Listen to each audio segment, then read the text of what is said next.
ये सरकार सेंट्रल भी हो सकती है, स्टेट भी हो सकती है, लोकल भी हो सकती है।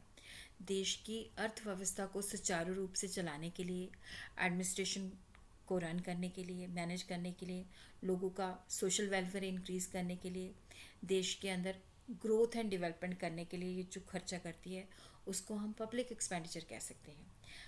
फिजिकल ईयर के अंदर सरकार जो है एस्टिमेट करती है कितना डेवलपमेंट या कितना नॉन डेवलपमेंट प्रोग्राम के ऊपर खर्चा होएगा या प्लान या नॉन प्लान प्रोग्राम के ऊपर खर्चा होएगा, उसको हम पब्लिक एक्सपेंडिचर कह सकते हैं। और देखो जो एक्सपेंडिचर है, रेवेन्यू एक्सपेंडिचर जो है बेसिकली रूटीन एक्सपेंडिचर होता है। यहाँ पे देखो जो सरकार है कोई भी एसेट क्रिएट नहीं करती। जैसे ओल्ड एज के अंदर पेंशन दी जाती है, सैलरीज दी जाती हैं, स्कॉलरशिप्स दिए जाते हैं, तो ये रूटीन एक्सपेंडिचर होते हैं। उसी तरह क्या है कि रेवेन्यू एक्सपेंडिचर मतलब जब करती है तो कोई भी लाइबिलिटी ख़त्म नहीं होती। जैसे सरकार अगर देखो लोन पे करती है तो लाइबिलिटी ख़त्म होती है, वो कैपिटल एक्सपेंडिचर होते हैं। बट अगर इंटरेस्ट पे करती है तो ये रेवेन्यू एक्सपेंडिचर है। उसी तरह कैपिटल एक्सपेंडिचर होता है जो सरकार के लिए प्रोडक्टिव एसेट जो जनरेट करते हैं, प्रोडक्टिव कैपेसिटी जनरेट करते हैं। जैसे डोमेस्टिक या मल्टीनेशनल कॉरपोरेशन के जब ये गवर्नमेंट शेयर वगैरह परचेज करती है।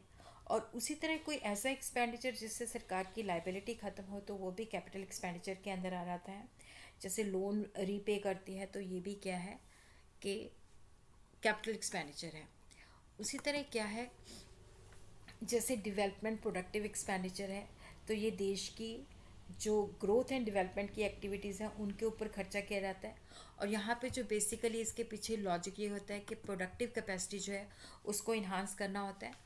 और यहाँ पे देखो सरकार जो है एक्सपेंस करती है, एजुकेशन अदारे खोलती है, हॉस्पिटल खोलती है, इंडस्ट्रीज़ लगाती है, एग्रीकल्चर को डेवलप करती है, ट्रांसपोर्ट रोड्स बनाती है, गांव के अंदर डेवलपमेंट के काम करती है, पावर जनरेशन करती है। उसी तरह जो नॉन डेवलपमेंट एक्सपेंडिचर होता है, देखो यहाँ पे प्रोडक्टिव कैपेसिटी के ऊपर कोई एसेट जनरेट नहीं होता। जैसे एडमिनिस्ट्रेशन को मैनेज करने के लिए पुलिस की व्यवस्था, मिलिट्री की व्यवस्था, टैक्सेशन जो कलेक्ट करती है, ओल्ड एज पेंशन देती है, ये नॉन डेवलपमेंट एक्सपेंडिचर होते हैं क्योंकि यहाँ पे कोई प्रोडक्टिव कैपेसिटी जो है जनरेट नहीं होती। उसी तरह देखो जो प्लान एक्सपेंडिचर होता है, ये सरकार जो है, जो सरकार ने प्लान डेवलपमेंट प्रोग्राम्स बनाए होते हैं उनके आ, उनको पूरा करने के लिए जो खर्चा करती है उसको हम प्लान एक्सपेंडिचर कहते हैं। ये कंजम्पशन पे भी होता है, इन्वेस्टमेंट एक्सपेंडिचर भी होता है। यहाँ पे देखो एग्रीकल्चर के ऊपर, पावर के ऊपर, इंडस्ट्री के ऊपर, ट्रांसपोर्ट के ऊपर, हेल्थ और एजुकेशन के ऊपर।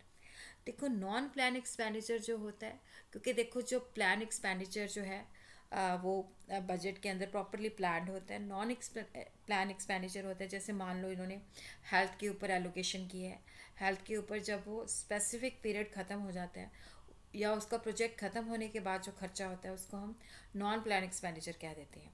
ये भी consumption as well as investment को कवर करता है।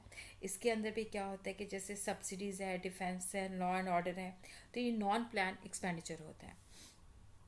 उसी तरह देखो ट्रांसफरेबल एक्सपेंडिचर वो एक्सपेंडिचर होता है जिसके द्वारा क्या होता है कि सरकार जो है गुड्स एंड सर्विसेज की प्रोडक्शन के साथ नहीं होता।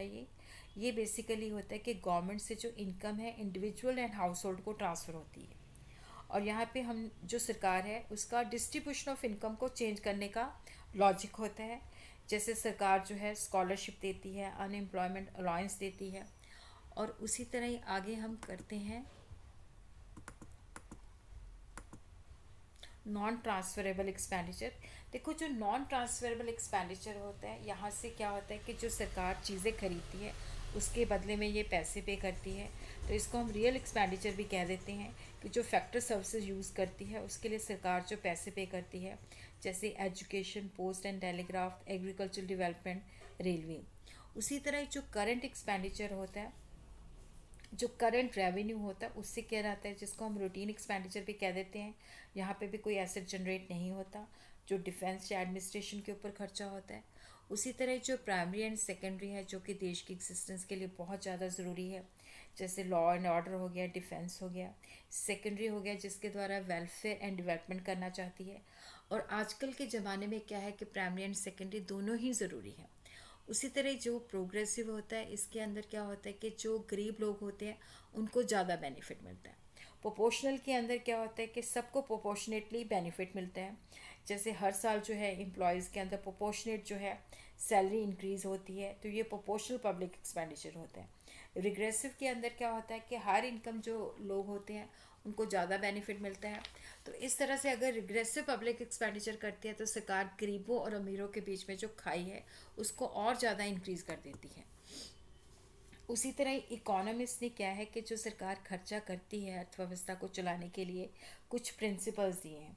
इन प्रिंसिपल के पीछे ये लॉजिक होता है कि जो पब्लिक एक्सपेंडिचर है उससे लोगों को मैक्सिमम गेन मिलना चाहिए।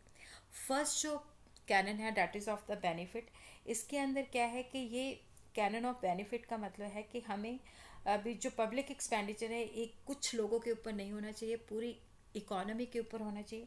और ये इस ढंग से होना चाहिए कि लोगों को ज़्यादा से ज़्यादा मैक्सिमम सोशल बेनिफिट मिले। यहाँ पे बेसिकली सेकंड जो है that is the canon of economy, कि गवर्नमेंट जो है जो वो सरकार जो है टैक्सेस के द्वारा पैसा कलेक्ट करती है उसको जो वो एसेंशियल एक्टिविटीज़ जिसके द्वारा economic and social benefit increase करे उन पे वो खर्चा करे, वेस्टेज ना हो। उसी तरह कैनन ऑफ सैंक्शन का मतलब होता है कि जो भी एक्सपेंडिचर करती है वो कॉम्पिटेंट अथॉरिटी के द्वारा अप्रूव्ड होना चाहिए, एग्जामिन होना चाहिए, क्या ये नेसेसरी है, क्या ये करना ज़रूरी है। उसी तरह कैनन ऑफ सरप्लस का मतलब है कि जितना हमारा पब्लिक रेवेन्यू है हमारा एक्सपेंडिचर उससे ज़्यादा नहीं होना चाहिए। उसी तरह ही देखो कैनन ऑफ प्रोडक्टिविटी है कि जो पब्लिक एक्सपेंडिचर है इस ढंग से करना चाहिए ताकि अर्थव्यवस्था के अंदर जो है प्रोडक्टिव कैपेसिटी जनरेट हो, लोगों का स्टैंडर्ड ऑफ लिविंग जो है इंक्रीज़ होना चाहिए। इस ढंग से होना चाहिए कि कैपिटल फॉर्मेशन हो, एम्प्लॉयमेंट अपॉर्चुनिटीज़ इंक्रीज़ हो।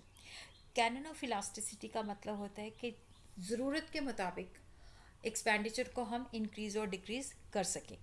उसी तरह क्या है कि पब्लिक एक्सपेंडिचर इस ढंग से होना चाहिए कि लोगों के बीच में जो इनकम के डिफरेंस है वो कम होने चाहिए ताकि जो बैकवर्ड क्लासेस हैं, जो पुअर क्लासेस हैं, उनको वो ज़्यादा बेनिफिट मिले। और उसी तरह कैनन ऑफ सर्टेनिटी का मतलब होता है कि नेचुरली सरकार को पता होना चाहिए कि किन एरियाज़ के बीच में हमने स्पेंड करना है जिससे अर्थव्यवस्था की विकास का काम और इंक्रीज़ हो सकता है। और उसी तरह क्या होता है कि जैसे सेंट्रल गवर्नमेंट है, स्टेट गवर्नमेंट है, लोकल गवर्नमेंट है, तो क्या क्या इन्होंने खर्चा करना है, आपस में कोऑर्डिनेशन क्या है वो क्लियरली पता होना चाहिए।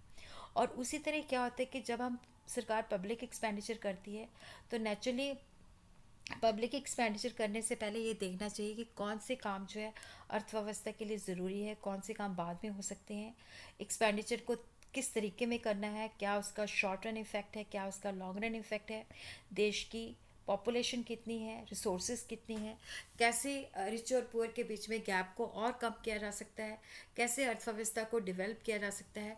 तो ये प्रिंसिपल्स भी साथ में लगाने ज़रूरी हैं।